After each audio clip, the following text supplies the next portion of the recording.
So hello everyone, इस video में मैं आप सबसे बात करने जा रहा हूँ इंडियन नेशनल कांग्रेस के शुरुआती फेजेस के बारे में। आप इस वीडियो को अंत तक देखिए, आपको बहुत ही ज़्यादा नॉलेज मिलेगा और आपको मज़ा भी बहुत आएगा। इस वीडियो में आगे बढ़ने से पहले मैं आपको एक क्वेश्चन देना चाहूँगा। द बुक, जो कि इस वीडियो के देखते देखते आप इसका आंसर भी देख पाएंगे। The book poverty and unbritish rule in India is authored by Mahatma Gandhi, Dadabhai Naoroji, number C Jawaharlal Nehru और नंबर डी सरोजिनी नायडू। और आप इस वीडियो को ख़त्म करते करते और बीच में शायद आपको मिल जाएगी इस बुक का, इस पॉवर्टी एंड अनब्रिटिश रूल का आंसर क्या है। तो देखते रहिए इस। हेलो एवरीवन, इस वीडियो में हम लोग बात करने जा रहे हैं इंडियन नेशनल स्ट्रगल का सबसे ज़्यादा इम्पोर्टेंट फेस, वो है मॉडरेट फेस, यानी कि भारतीय इंडियन नेशनल कांग्रेस का शुरुआती के दिनों में जो लोग लीड करते थे उन लोगों को कहा जाता था मॉडरेट्स, यानी कि वो लोग नरम दल के थे। वो ब्रिटिश शासन में विश्वास करते थे और वो लोग जो भी काम करते थे ब्रिटिश के रूल्स एंड रेगुलेशन के अंदर ही करते थे। जैसे कि they believe in peaceful and constitutional methods to demand and fulfil their demands, यानी कि वो लोग जो भी काम करते थे वो पीसफुल मेथड से करते थे और जिससे ब्रिटिश की जो शासनदायक है उन लोग को कोई भी संकोच ना हो। और वो लोग क्या यूज़ करते थे? पेटिशन यूज़ करते थे, मीटिंग्स हेल्ड करते थे और रिजोल्यूशन भी पास करते थे। पम्फलेट्स और मेमोरेंडम ऐसी चीज़ों का इस्तेमाल करके वो ब्रिटिश से अपनी जो मांगे हैं उसको पूरी करवाने की कोशिश करते थे। उन लोगों का 3 प्रकार का मेथड था, वो है 3 पीस, उसको कहा जाता है 3 पीस कहा जाता है, जिसको प्रेयर, पेटिशन और प्रोटेस्ट, इस 3 पी का एक्रोनिम है। और आप समझ सकते हैं कि जो भी इंसान ज़्यादा आज्ञाकारी बनने की कोशिश करेगा वो उस इंसान को थोड़ा बहुत ऊपर या फिर उससे आगे ही देखता है, यानी कि फादर फिगर की तरह से देखता है। इसी प्रकार हमारे मॉडरेट्स भी ब्रिटिश शासन में, ब्रिटिश जस्टिस सिस्टम में बिलीव करते थे कि ब्रिटिश हम लोग के ऊपर अत्याचार नहीं कर सकते। और मॉडरेट्स का एक खामियां भी ये था कि it was only confined to educated classes, और वो लोग ज़्यादा पूरी भारत में इसको फैलाने की कोशिश नहीं करते थे कि नेशनल मूवमेंट को लोग पूरी भारत में फैलाने की कोशिश भी नहीं करते थे। They aim at getting at political rights and self government under British dominion. वो लोग पूरी तरह से ब्रिटिश डोमिनियन के अंदर ही काम करना चाहते थे, लेकिन भारत की आज़ादी के लिए वो लोग काम नहीं कर रहे थे। कि वो लोग इसके बारे में सोच भी नहीं पा रहे थे कि भारत कभी आज़ाद भी होंगे। वो लोग सिर्फ और सिर्फ इतना ही चाहते थे कि उन लोगों को थोड़ा बहुत आज़ादी मिल जाए, लेकिन सबसे ऊपर जो शासन करेगा वो होगा ब्रिटिश गवर्नमेंट। कांग्रेस की फॉर्मेशन यानी कि 1885 से लेके 1905 तक को हम लोग मॉडरेट फेज भी कहते हैं। इसलिए ये इसे इसलिए कहा जाता है क्योंकि उस वक्त मॉडरेट्स जो लोग थे, नरम दल के लोग, वो उस वक्त बहुत ही ज़्यादा मेजॉरिटी में थे। इसकी वजह से हम लोग इसको मॉडरेट फेज भी कहा जाता है। तो हम लोग सबसे पहले इसको जानने के कोशिश करेंगे कि इंडियन नेशनल कांग्रेस के बारे में। यह इंडियन नेशनल कांग्रेस का फॉर्मेशन 1885 किसने किया था? एलन ऑक्टेवियन ह्यूम, या फिर A.O. ह्यूम भी कहा जाता है। ये एक ब्रिटिश रिटायर्ड सिविल सर्वेंट है। और दूसरे जो फाउंडिंग मेंबर्स थे वो थे दादा भाई नौरोजी और दीनशो वाचा। दादा भाई नौरोजी को grand old man of India भी कहा जाता है। और इसका पहला सेशन जो कि बॉम्बे में हुआ था, इसको 72 डेलीगेट्स ने अटेंड किया था। और उस समय जो वाइसरॉय था वो है Lord Dufferin. Indian National Congress it was basically a movement of the upper and middle class. Upper और मिडिल क्लास लोगों का था और वेस्टर्न एजुकेटेड इंडियंस का ही था। ये गरीबों को यहाँ पर जोड़ने की कोशिश नहीं कर रहे थे, ये सिर्फ और सिर्फ अपर और मिडिल क्लास लोगों में ही सीमता हुआ था। और second session of the Indian National Congress कहाँ पर हुआ था? कलकत्ता में हुआ था 1886 में। और उसके बाद जो थर्ड सेशन था वो मद्रास में हुआ था 1887 में। तो फिर हम लोग इतना ज़्यादा डिस्कस करने के बाद हम लोग चाहते हैं कि कौन कौन से वो मॉडरेट लीडर्स थे जो हम लोग को अभी जानने की कोई ज़रूरत है। सबसे पहले आता है दादा भाई नौरोजी। जी हाँ, दादा भाई नौरोजी को आप जानते हैं, वो इनको grand old man of India भी कहा जाता है। और he became the first Indian to become a member of the House of the Commons. House of Commons आपको क्या मानना है? हाउस ऑफ कॉमन ब्रिटेन का लोकसभा है, यानी कि लोअर हाउस है। और उन्होंने एक बुक भी लिखा था, उसका नाम था poverty and unbritish rule in India. यह एक बहुत ही फेमस बुक है, आपको इसके बारे में जान लेना चाहिए। दादा भाई नौरोजी ने poverty and unbritish rule in India इसको भी ऑथर किया था। दूसरा हम लोग चलते हैं उमेश चंद्र बनर्जी के बारे में। Umesh Chandra Banerjee first president of the INC थे और ये एक लॉयर बाय प्रोफेशन है और and he was the first Indian to act as standing council. और हम लोग इंडियन नेशनल कांग्रेस के मॉडरेट लीडर के तीसरे सबसे ज़्यादा इम्पोर्टेंट लीडर्स के बारे में जानते हैं, वो है जी सुब्रमण्यम अय्यर। इन्होंने द हिंदू न्यूज़पेपर, आप सिविल सर्विस का जो भी एक्सपीरियंस है वो लोग हिंदू को, ज़्यादातर लोग हिंदू को ही पढ़ते हैं, तो इसका फाउंडेशन भी किसने किया था? जी सुब्रमण्यम अय्यर ने। और उन्होंने एक तमिल न्यूज़पेपर भी फाउंड किया था जिसका नाम था स्वदेशा मित्रन। स्वदेशा मित्रन एक तमिल न्यूज़पेपर है। और उन्होंने एक किसी दूसरे के साथ मिलकर मद्रास महाजन सभा को भी फाउंड किया था। अब आते हैं हम लोग गोपाल कृष्ण गोखले के बारे में। उनको क्या कहा जाता है? Is regarded as the Mahatma Gandhi political guru. Gopal Krishna Gokhale को महात्मा गांधी का पॉलिटिकल गुरु भी कहा जाता है। उन्होंने एक संस्था भी फाउंड किया था जिसको कहते हैं servants of Indian society. Sir Surendranath Banerjee, उसको क्या कहते हैं? राष्ट्र गुरु एंड इंडियन बुरके। और उन्होंने क्या एक फाउंड किया था? इंडियन नेशनल एसोसिएशन, जो कि बाद में जाके आईएनसी से मर्ज किया गया था। आईएनसी यानी कि इंडियन नेशनल कांग्रेस के साथ यह जोड़ दिया गया था। उन्होंने सिविल सर्विस एग्ज़ाम भी क्लियर किया था, लेकिन बाद में इनको रेशियल डिस्क्रिमिनेशन के चलते बाहर कर दिया गया। और उन्होंने एक न्यूज़पेपर में फाउंड किया जिसका नाम था द बेंगली। द बेंगली किसने फाउंड किया था? सर सुरेंद्रनाथ बनर्जी ने।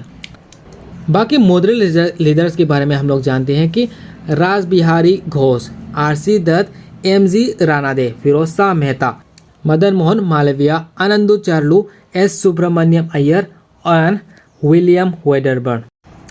तो फिर हम लोग फिर से डिस्कस कर लेते हैं।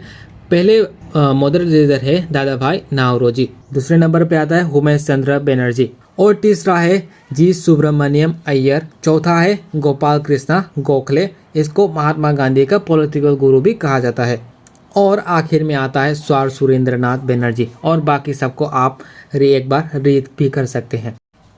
कुछ सबसे ज़्यादा हम लोग इतना कुछ जान चुके हैं तो हम लोग को ये भी जान लेना चाहिए कि मॉडरेट्स का क्या एम और डिमांड भी था, कि ये लोग ऐसे ही हुए ही थे या फिर इन लोग का कुछ मकसद भी था जो ये लोग इसको साकार करना चाहते थे।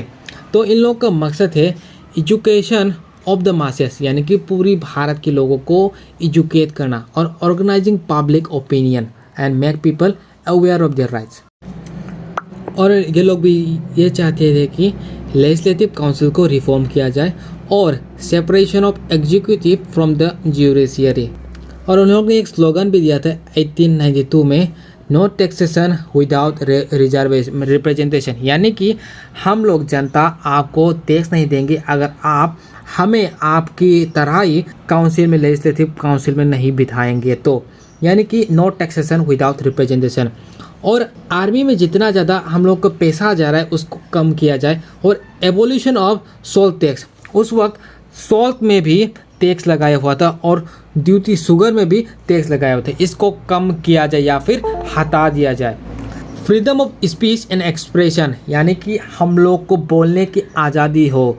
हम लोग किसी चीज़ को अगर क्रिटिसाइज करना चाहे तो वो आम लोग की ये आज़ादी होना चाहिए कि हम लोग किसी चीज़ को क्रिटिसाइज कर जाए। और freedom to form association, association यानी कि ऑर्गेनाइजेशंस, जैसे कि कोई भी ऑर्गेनाइजेशन हो, अगर वो लीगल है तो किसी को हार्म नहीं हो रहा है तो हम आपको भी कोई भी ज़्यादा तकलीफ नहीं होना चाहिए। Repealing of the arms act 1878, arms act कौन से साल में पास किया गया था 1878 में। और increasing spending on education of the Indians, यानी कि हमारे भारतीयों को ज़्यादा एजुकेट किया जाए, इन लोग हमें ज़्यादा एजुकेट करने के लिए पैसा भी ज़्यादा ज़रूरत पड़ेगी। इसको ब्रिटिश गवर्नमेंट से ये डिमांड की गई थी।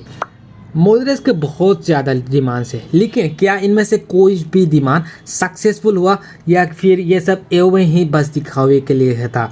लेकिन मैं आपको दिलासा देना चाहता हूँ कि जी हाँ, बिल्कुल हुआ था। मोदरेस बिल्कुल भी कामचोर नहीं थे, ये लोग बहुत ही बड़े लोग थे और उन्होंने जितने सारा हमारे लिए काम किया है वो उन सब को मैं आपको गिनाने जा रहा हूँ। सबसे पहले तो Indian council act. Indian council act 1892 was the first achievement of INC। और दूसरी में है the act increase the size of the legislative councils, हमारे जो लेजिस्लेटिव काउंसिल है उसके साइज को बढ़ा दिया और also increase the proportion of non officials in them. और मोदरेस का सबसे ज़्यादा इम्पोर्टेंट काम था हमारे देशवासियों के बीच में नेशनलिज्म का बीज बोना।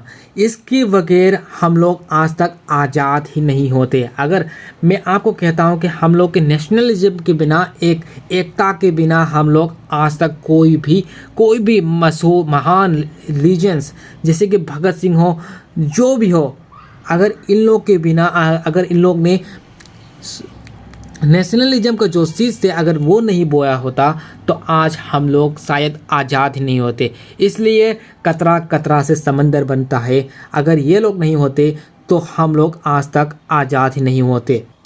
दे popularise ideas like democracy, liberty and equality. ये लोग कौन सी चीज़ों को पॉपुलराइज करते थे या फिर पॉपुलर करते थे? जैसे कि डेमोक्रेसी को लोगों के बीच में प्रचार करते थे कि डेमोक्रेसी कितना ज़्यादा बढ़िया चीज़ है, और लिबर्टी जो हम लोग को जो फ्रीडम मिलता है, जो स्वतंत्रता मिलता है, और समाज में हर किसी को इक्वालिटी देना, यानी कि किसी को भी भेदभाव ना करना, हर किसी को एक ही तरह एक ही रूप में ट्रीट करना। इन लोगों का सबसे ज़्यादा इम्पोर्टेंट, मोदरेस का सबसे ज़्यादा इम्पोर्टेंट काम था।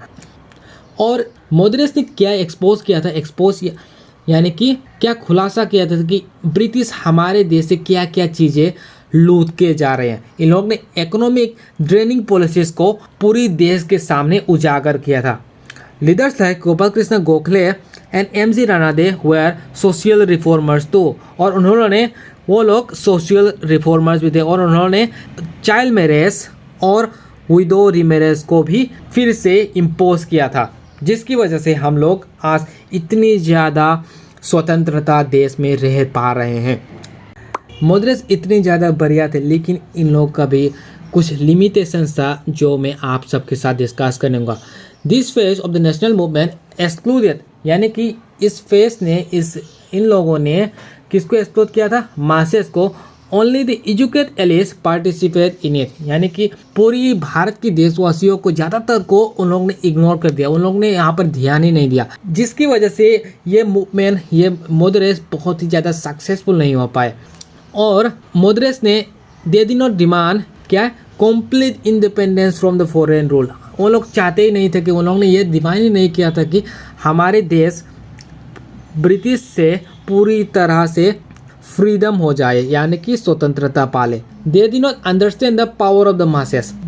मैं आज आपको गांधी जी के बारे में सबसे ज़्यादा इम्पोर्टेंट चीज़ बताने जा रहा हूँ कि गांधी जी का सबसे ज़्यादा इम्पोर्टेंट था, उन्होंने पूरी मास को मूवमेंट को समझा। उन्होंने द मास मूवमेंट को पूरी तरह से समझ के और उसको एक चैनल में डाल के वो गांधी जी को नेशनल मूवमेंट का, नेशनल स्ट्रगल का सबसे ज़्यादा इम्पोर्टेंट स्थान इसलिए नहीं कहला जाता है कि वो एक अच्छे पॉलिटिशियन थे और उन्होंने भारत को टुकड़े टुकड़े कराए थे। नहीं, बिल्कुल नहीं। उसको भारत के नेशनल मूवमेंट का सबसे ज़्यादा इम्पोर्टेंट इंसान इसलिए कहा जाता है क्योंकि उन्होंने मास को, यानी कि पूरी भीड़ को, पूरी भारत को नेशनल मूवमेंट में जोड़ा था, उनका सबसे ज़्यादा बड़ा योगदान था। इसके लिए हम लोग उनको फादर ऑफ द नेशन भी कहा जाता है, क्योंकि वो बहुत ही ज़्यादा पॉपुलर था। उसके जैसा उस ज़माने में अगर आज भी कोई पॉपुलर होता तो पूरी दुनिया उनको जानती। और उन्होंने Drew most of their ideas from the western political thinking which further alienated them from the people.